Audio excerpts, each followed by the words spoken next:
The 30-30 is, I don't get no respect at all. So it's the Rodney Dangerfield of cartridges. Hi there, and welcome to the Guns Podcast US, one of the world's biggest gun talk programs. I'm your host, Brent Wheat, joined by my affable co-host, Roy Huntington. Howdy there, Roy. Hello.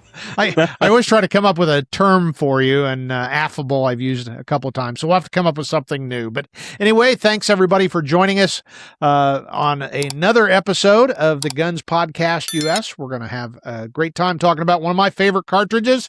And but first, Roy, nice shiner. People tell me I shouldn't argue with Susie, and I know it's like there's living proof. Actually, I lost a fist fight with a branch the other day, so. Well, gotta say, we were just out at your place last week and had a lot of fun, and you had me on the backhoe, and I threw pottery, and we worked on a gun, and we'll have video supporting all that as soon as I get time to take care of it. Plus, you sold me on the idea of chickens, so it costs me money every time I come out your way. Chickens are a good thing. Well, we're going to have them. But today, before we get to chickens, we're going to talk about one of my favorite cartridges. I suspect it's one of Roy's favorite cartridges. It's the 30-30, or if you're really old school, the 30 WCF. And we'll talk about why it's called that today. So, Roy, I know you like the 30-30, and really the premise today is the 30-30 has been dead for 50 years. We gun writers have killed this thing off for 50 years, and yet it's still, if not the most, one of the most popular centerfire rifle cartridges in the world. So I wrote down some information because I would forget this if I was just trying to do it from memory. It was introduced 1895 by Winchester. Like I said, it was originally called the 30 WCF. It was necked down from the 3855, which was a black powder cartridge, and they wanted to jump on that 30 caliber bandwagon. So even in 1895, there were bandwagons in the shooting world, but they necked it down. I'm not sure if John Moses Browning did it, but he designed the model 1894 lever action, and those two, the cartridge and the gun, are completely intertwined in history. But it was the first real centerfire cartridge that was designed strictly for smokeless powder. The designation is 30 caliber, 30 grains of smokeless powder, at least the powder they used at that time. And that name, when Marlin came out with the model 1895, right? I can't remember. When they came out, they didn't want to put the WCF because that would be Marlin advertising the Winchester. So they called it 30-30, and that's the name that stuck. So originally designed by Winchester, popularized by Marlin, and Roy, it's been killed off countless times since at least the Carter administration. So a couple more quick things. The bullet, as I said, is 308 diameter. Most of what you see is 150 or 170 grains. You can get it nowadays anywhere from 125 to about 160, about 2,300 feet per second, about 1,800, sometimes 2,000 foot-pounds of muzzle energy. So great cartridge, taken millions of deer, black bear, and in some cases even bigger stuff. So I've got a lot more here, but I'm not going to turn this into a book report. I've been talking too long. Roy, your thoughts overall on the 30-30? Well, I would like to respectfully disagree about gun writers, because not us. No, not us. Those other gun writers do it. And Yep. I think a lot of times through the years it's the chase for what's new. In the firearms press in the past has felt compelled to, we have to cover what's hot, what's new, what's, in the future, what's everything. And because somebody told me one time at the SHOT Show, nobody comes in your booth and says, hey, do you have anything old? Exactly. Which is true. Yeah. And that's a perfect lead into more of my homework here I did. And the dates are approximate, but you've probably seen this. Many of the audience have seen it. In 1975, some gun writers said the 308 is going to make the 30-30 obsolete. Still here. In about 1985, the 7mm .8 08, it's going to fix everything. It's going to be the ultimate new big game cartridge. In 1995, everybody's got to have a Magnum. We're going to put the name Magnum on every caliber and sell lots of it. In 2005, then the short Magnum craze kind of hit, so the 30-30 will be obsolete and nobody will shoot it anymore. 2015, the 6.5 Creedmoor came out. That's going to change hunting forever, and I would say on this list, that's the only cartridge that's really given the 30-30 a run for its money, and I'm sure we'll talk about it. And now, 2025, the most latest, the 350 Legend is going to replace the 30-30. Meanwhile, the lever gun in 30-30 keeps killing deer by the train load every year. So you already kind of touched on, Roy. It's what's new and better, but I think that may be the wrong question. We really ought to be talking about why is the 30-30 still so freaking popular now 2 centuries later? It's an adjustable wrench, is what it is. In other words, I can't think of anything you can't do with a 30-30 short of hunting an elephant, maybe. Although that's probably been done in Africa. Sure. I love to reload for the 30-30, and I shoot everything from 110 grain bullet. I use that little 30 carbine bullet. What a great plinker. You load a load that maybe is 1,500 feet per second. It's flat shooting. There's no recoil. And it's a great little varmint gun, And so, like you say, 125s are pretty common, 150s. I personally think there's no need for the 170. That's a bit heavy for that gun. But, if you're going to go after elephant, maybe, right? But I think, the same reason why all of us have an adjustable wrench in our toolbox. And it's arguably probably one of the wrenches we use the most. Yep. Next to a Phillips screwdriver and a slotted screwdriver. And that's pretty much handles 99% of what you have to do all the time. Well, 30-30 is exactly the same way. It doesn't recoil very much. It can be supremely accurate. And I think that's probably what some of the problem is with the nose in the air, bolt action centerfire rifle shooters when it comes to accuracy. They're comparing apples and oranges. I mean, they're saying my $1,000 centerfire 308 will shoot 3/4 of an inch at 100 yards, and your 125-year-old designed lever action with iron sights, from a rickety rest over the hood of your car will only shoot 4 inches at 100 yards. Yeah. And it's like, but I beg to differ. We need to talk about that. I was going to say I have a story that's a perfect lead in. I did a cover gun review of the Marlin 336, the new Marlin, as owned by Ruger. And we've talked about it before that my inside sources at Ruger said that when they bought the Marlin assets, essentially all the machinery was so worn out, clapped out, they didn't use any of it. So Marlin lever guns are pretty much made on new equipment now. And what stunned me was when Ruger sent me a 336 Marlin, and I was going on a hunt with them. And I went out to sight it in, and I was getting sub 1 inch accuracy at 100 yards. And I thought, man, maybe I'm having a good day. Maybe it's just one of those weird things. So we fly to, I think it was Texas. And of course, the first thing any guide has you do is we all go out on the line and we sight them in to make sure the airline gremlins didn't get to them.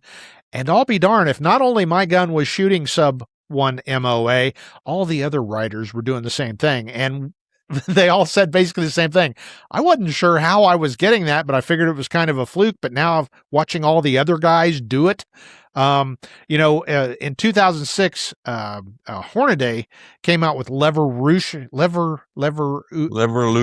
Yeah, I can't ever say that. That's hard to say. And, it's a polymer tip because you really do need a flat tip bullet in a tube magazine so you don't have a lot of excitement out by your hands. But now you can have a pointed bullet because it's a flexible polymer. So with those bullets, the Marlin 336, a good loopholed scope on it, that whole thing about the 30-30 is not accurate.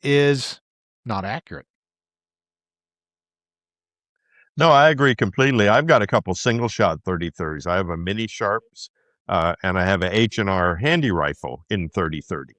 And I mean, with my iron sights on the mini sharps, an inch and a half to 2 inches at 100 yards is like, it's really easy. I mean, that's what you shoot with that rifle. Yeah. So, am I going to do that at 300 yards? I mean, no, Yeah. probably not.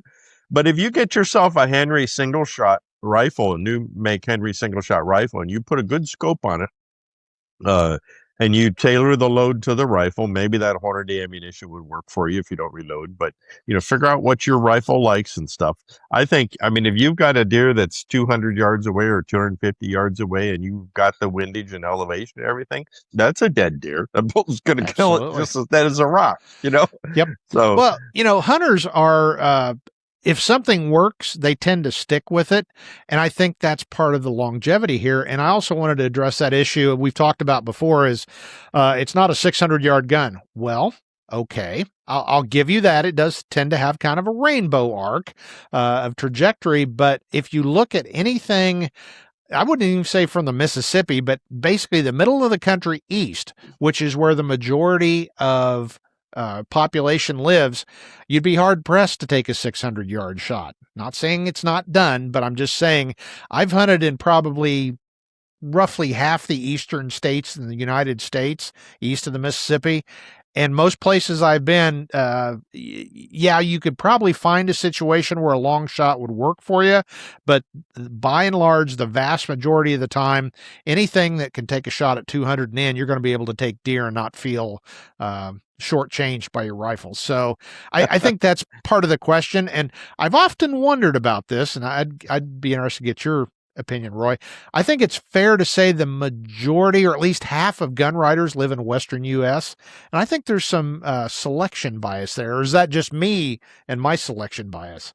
Well, I had to laugh. There was one old guy. He made a comment, and he said, "I'm reading all these things with all these writers and shooters, and they're shooting deer at 500 yards and 600 yards and 800 yards." He says, "And I always feel sorry for them because someday they'll get good enough that they can get closer." Yes, exactly. And there's absolute truth to that. I can't think. I mean, I personally have never shot at a deer at probably more than 200 yards. Mm-hmm. I mean, just because it's not that hard to get close to a deer. Yeah. I mean, and the vast majority of my deer hunting has been sub 100 yards. And I'll bet you most of the people watching this show will say the same thing to me. Even in the West, I mean, and people throw these things like 300 yards, 400 yards, 500 yards. That's a long ways. And with people who see a deer that's 200 yards away probably think in their mind, oh, that's got to be 350 yards. I mean, unless you laser range find it, you probably are going to be real surprised. Yeah. And your 30-30 is going to probably do the job. Well, that was another perfect lead in. My last cover story for Guns Magazine was the Benelli Lupo rifle. Great rifle, European rifle. And I was on a hunt, and that is a supremely accurate rifle. Supremely accurate. But the trouble was I hadn't had a lot of ammo to really get comfortable with it. So when I got to, we were in Western Oklahoma, and they put me in a blind that the closest realistic deer would come to me was about 452 yards by laser. And that was the closest point. And I saw deer from the get-go every day, but I didn't feel comfortable. That was me checking myself, saying, I can take this shot, but I don't want to be that guy that wounds a deer, especially on a rider hunt. So anyway, I had some deer get a little closer by coming out in the field, this wheat field that was, this tall at that time of year. And finally, on the last day, we knew a massive weather front was coming in because we'd all been talking about it. It was one of those going from like 75 to like 30 and howling wind and snow and all that stuff. So I knew my final afternoon was it. So ignoring the advice of my guides and my host, when they took me to the blind, I ended up hiking all the way around the perimeter of that field because I knew from my Indiana hunting experience, the place you're going to see deer is the intersection of the field and the scrub field and the fence line. I ended up taking my pretty nice buck that I gave the meat to Roy at like 35 yards. So when I had to write the story about the Benelli Lupo, I actually said in the story that that is probably the most under-tested cover gun we've ever had. But I got to be honest, I didn't take a running 600-yard shot. I did good basic hunting skills because I wanted to bag a deer, and I got in close enough that he could probably smell the peanut butter on my breath, but not before I took a shot. One shot, And one a, kill. and a lever action 94 would have done you just fine. Absolutely. I mean, people forget too, because they talk about, stopping power and, and penetration and all that. The biggest, I think it was a mule deer, the biggest mule deer taken in the United States ever was taken in the early 1910s, I think it was. And it was with the 2520 lever action Marlin rifle, which today people would go into apoplectic shock if you said you were going deer hunting with a rifle like that, or a 3220, or, the list of those goes on, 4440 from a Model 92. But, yes, Virginia, that it is true, I mean, I have shot many animals. We were just talking before we went live here that I think probably most of the bigger animals I've taken have been with a 30-30 in one form or another. I have a Thompson Center contender barrel in 30-30, and when you load that son of a gun with like 150 grain Barnes bullets, I use factory Buffalo Arms bullets, Buffalo bore. There we go. Yeah. And 2,200 feet per second out of my contender barrel, and you shoot a deer with them and they fall down just like you knocked their legs out from under them. And I think that's part of the marketing spin that's not doing us a great service is you hear guys say, well, this bullet's got great penetration. The chest of a white-tailed deer is about 12 inches or less. So if and you also got to think that I've had various game wardens tell me the most common 22 or the most common deer poaching gun is a 22 long rifle because guys tend to jacklight them at night. The deer stand there and you shoot them right in the head. That's a 22 long rifle. So deer especially don't need a lot of killing. But I will say, like black bear, I'm sure by and large, there's been more black bear taken with the 30-30 than any other, maybe all the other cartridges combined. It works if you do your job. And that's what we constantly preach here is it's about placement. It's not necessarily about the rounds you're putting in there. Well, next year, Susie's going back for another bear hunt. Yeah. And was she overgunned? She had a bolt action 308 hunting rifle with a 5-round magazine and a scope. And she took a 35-yard shot or something, And so even she told me, she said, next year, I think I'm going to take one of your lever actions or something, and so I'll probably load her up with a lever action Model 94 that I have, a little cut down gun, easy to carry, easy to shoot. She'll shoot the deer and it will fall down and die, Yeah. Exactly. And, I've shot deer with a lot of different rounds and actually I've got some deer on the wall and all that, but the thing I'm most proud of, and not saying I haven't missed a deer once or twice, but every deer I've ever shot was a one shot, one kill. A couple I threw maybe 2 shots in just as a make sure. But when you're field dressing, it's like I didn't need to make that shot. I'm very proud of that. And part of that is being a skilled enough hunter to get in close. And second is being a decent enough shot that you put it right where it needs to go. And if you do that, like you said, Roy, it just flops over, or sometimes they'll run 25 yards, even though they're shot to pieces, but they immediately collapse. And that's why I'm like you. I've never taken a 500, 600-yard shot. I've taken a 400-yard shot on an elk hunt, and that elk dropped immediately with a 308, which is far too small for that. It is true. Well, I think part of the charm, or maybe the biggest charm of 30-30 is the platform. I mean, in other words, if you have never picked up a Model 94 Winchester, especially a short-barreled one, then you're really missing something, because that is really what it's all about. I mean, it's like a Ford F-150 pickup truck. I mean, you just pick it up and it's like, okay, there we go. And it will do anything you need done that day. Yeah. across the board. Yep. I mean, it may not do it with as much panache, and it may not do it, but it's like that, that hardworking guy who shows up every day and clocks in at 8:30 and clocks out at 4, and he takes an hour lunch. And when you go to his workspace, it's clean and orderly, and everything's boxed up and shipping on time.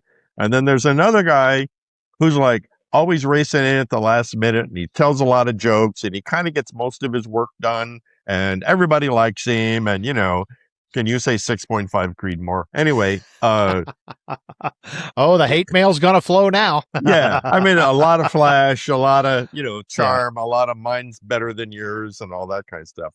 And it's fine. We could arguably have the same conversation and substitute 6.5 Creedmoor rather than 3030, other than the 3030 is 150 years old, or whatever it is. So I just, I know we're going to be called FUDs because of this. And we're not saying you should not use new cartridges. You should not do that. If you want to do that, for gosh sakes, do whatever you want to do. There's nothing wrong with any of that. Yeah. If you have a 708, if you have a 730 Waters, and that's your favorite, you have a 35 Remington, I don't care what. If that's what you like, then that's what you like. There's nothing wrong with that. But there's no reason to poo-poo, classics because we hear the same thing when we say 45 Colt, 44 Special, 38 Special. It's the same thing. Oh, you guys are fudge. You're idiots. You don't know anything. My 357 Sig, you're all going to die unless you have one of these. Well, see, we never say that. We never say you're all going to die if you don't have a lever action Model 94. We don't do that. Right? We just it's like it works, and there's really nothing wrong with it. Yeah. And there's a reason why this cartridge is still here after all these years. And if you ever get one of those big posters you see, and it's like cartridges of the world for the last 150 years, I'd say probably 85% of them are gone now. Yeah. No longer loaded. Yep. Right? All you have to do is just pick up. But if you pick up like a Remington catalog from 150 years ago, most of those cartridges are now no longer loaded. Yep. But what is loaded is, right, 30-06, 30-30, right? Yeah. Well, even beyond that, there's many of those cartridges that are available, but the 30-30 is still a commercially viable, profitable round to load for the manufacturers. If it was the 220 Swift, somebody might still load it. I mean, they still do load it, but the 30-30 is one of those, it's a bread and butter round, and there's a reason for that a lot of folks are still shooting it, and because it performs. So, well, I think it has another charm for me, and that is that, well, we all know this guy. Oh yeah, I'm a hunter and I live on a farm and I'm in Pennsylvania. Okay. And I have a Model 94 Winchester that I bought in 1961. Right? And he will probably have a box of ammo that he bought 20 years ago. Yeah.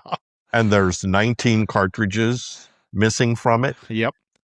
Because he shot a deer every year using his 30-30. Yep. Yep. And if you say, well, do you ever, why don't you practice with it or something? And they always say, well, why would I do that? I mean, He shoots his deer every year. He uses a rifle that works. He uses the ammo that works that he bought at the local hardware store. And, and it shoots his deer 50 yards and cleans it. And there you go. We're done now. Yeah. Well, here's a topic for a podcast closer to deer season. I've hunted a lot of deer, okay? I've been pretty successful hunting deer. And I'm going to violate the Outdoor Writers Code and say deer aren't that hard to get close to. They just aren't. I tell a story. I was turkey hunting one time, and I took no scent precaution. It was early in the morning, still dark, and I was sitting on the ground, basically waiting for the turkeys to start gobbling, and I heard movement, and I thought, well, what is that? Well, I could tell it was probably deer. Those deer got close enough to me, I could hear them breathe, and I was even to the point of being a little nervous that if I startled them, if they decide to run, they might run at me and run over the top of me, which, I didn't want.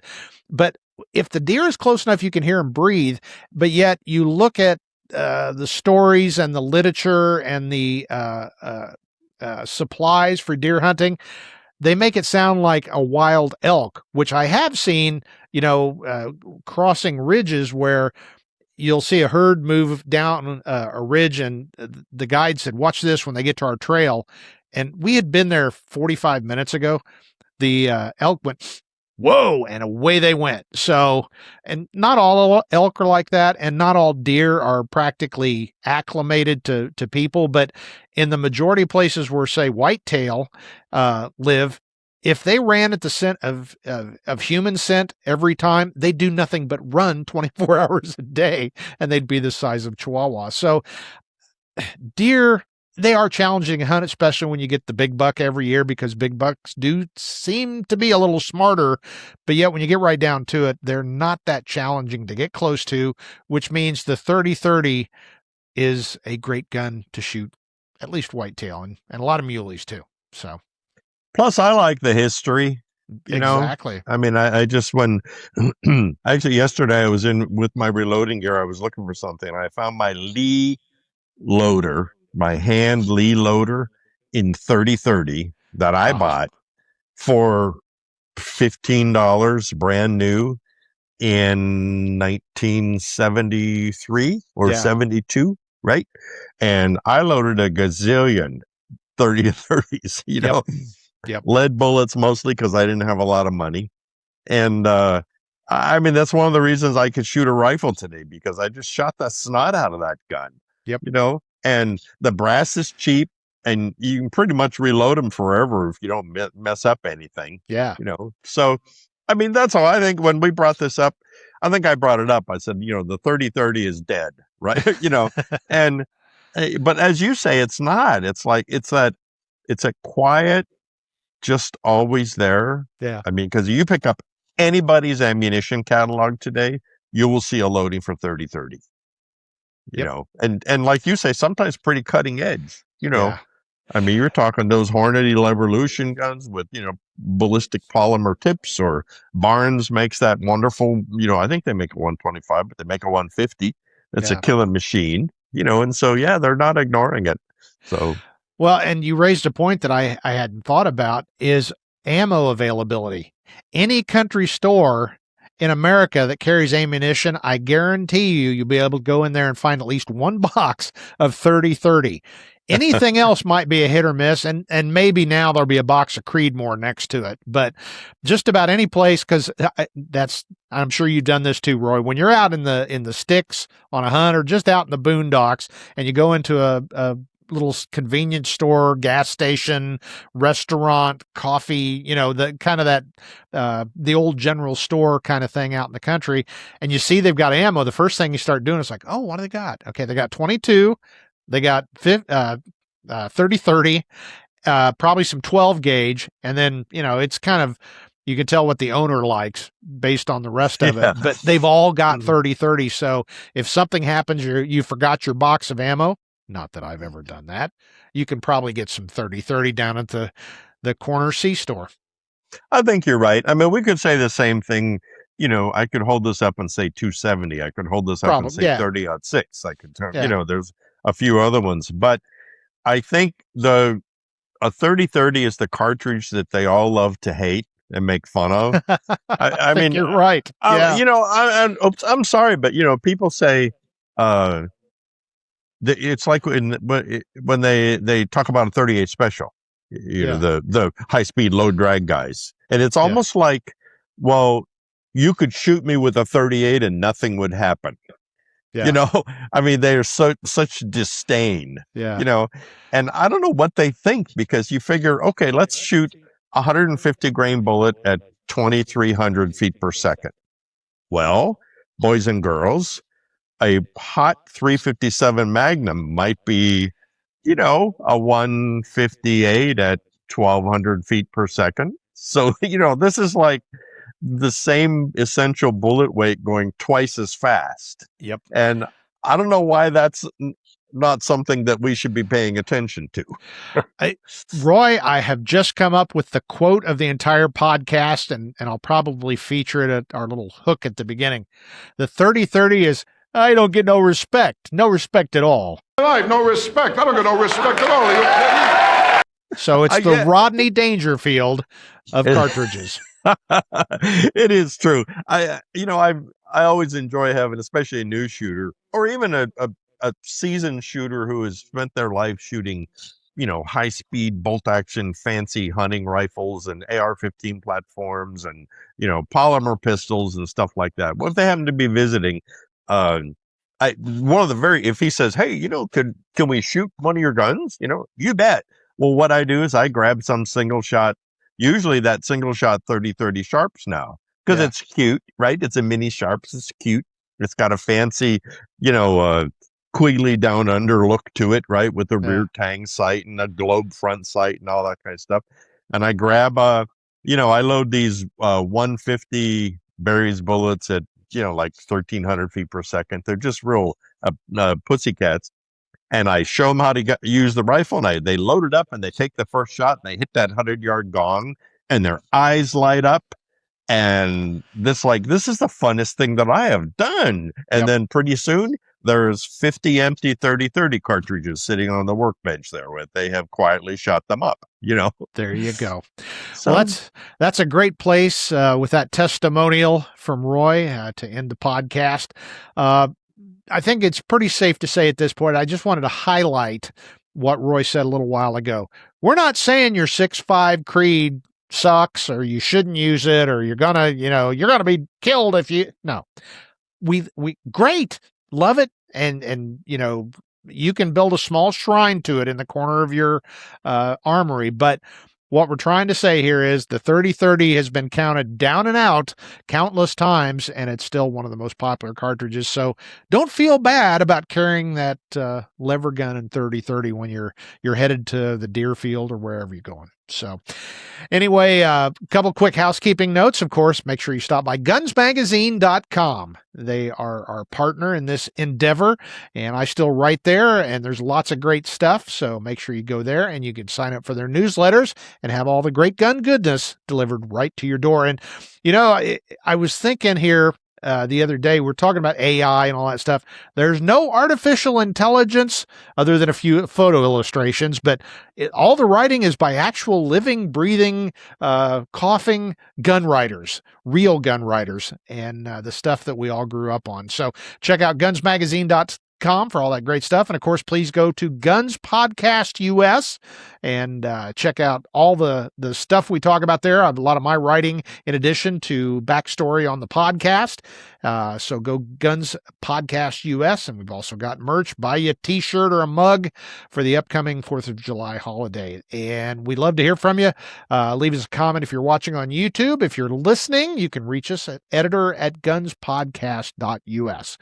So anyway, Roy, any final thoughts from you on the venerable 30-30? No, just be open-minded. And if you don't own one, you're really missing out on something that's pretty fun. Agreed. Harumph, as they say. Well, anyway, on behalf of co-host Roy Huntington, of course, I am your host of the Guns Podcast US, Brent Wheat. We thank you for joining us. And now it's time to grab your 30-30 and get out there and get shooting.